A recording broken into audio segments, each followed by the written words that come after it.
Apakah kalian pernah mendengar tentang makam gantung di Blitar? Jika iya, benarkah di sana banyak menyimpan cerita mistisnya? Selain makam bagi Bung Karno, tempat ini juga menjadi tempat ziarah yang banyak dikunjungi oleh siapapun. Beginilah fakta dan ulasannya. Letak makam gantung ini berada tepat di Jalan Melati nomor 43 Kota Blitar.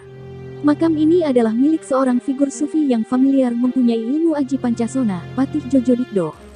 Ia adalah kerabat dekat Pangeran Diponegoro dan merupakan keturunan darah biru Mataram. Pada zamannya, banyak orang yang percaya jika ajian Pancasona yang dimiliki olehnya dapat membuatnya hidup kembali seandainya jasadnya menyentuh tanah. Nah, oleh karena itu ketika ia wafat pada tanggal 11 Maret tahun 1905, makamnya dibangun di atas lantai pondasi setinggi 50 cm sehingga tak menyentuh tanah langsung. Jasadnya dimasukkan ke dalam peti besi dan disangga 4 tiang yang terbuat dari besi juga. Ternyata makam gantung ini berada di rumah Djodjodikdo yang sekarang sudah tidak ditempati lagi. Rumah ini hanya dijaga oleh pemandu yang menjelaskan tentang makam kepada para pengunjung. Di dalam rumah ada barang-barang kuno dan juga silsilah dari Patih Djodjodikdo, salah satu yang tak asing adalah R.A. Kartini. Berbicara mengenai makam tersebut, letaknya tepat di belakang rumah, area pagar yang selalu digembok. Apakah benar tergantung? Jawabannya tidak. Makam ini memang mencolok dari yang lain. Istilah gantung di sini mengacu pada baju perang barang pribadi Patih Djodjodikdo yang tersimpan di bagian atap makam yang terbuat dari marmer.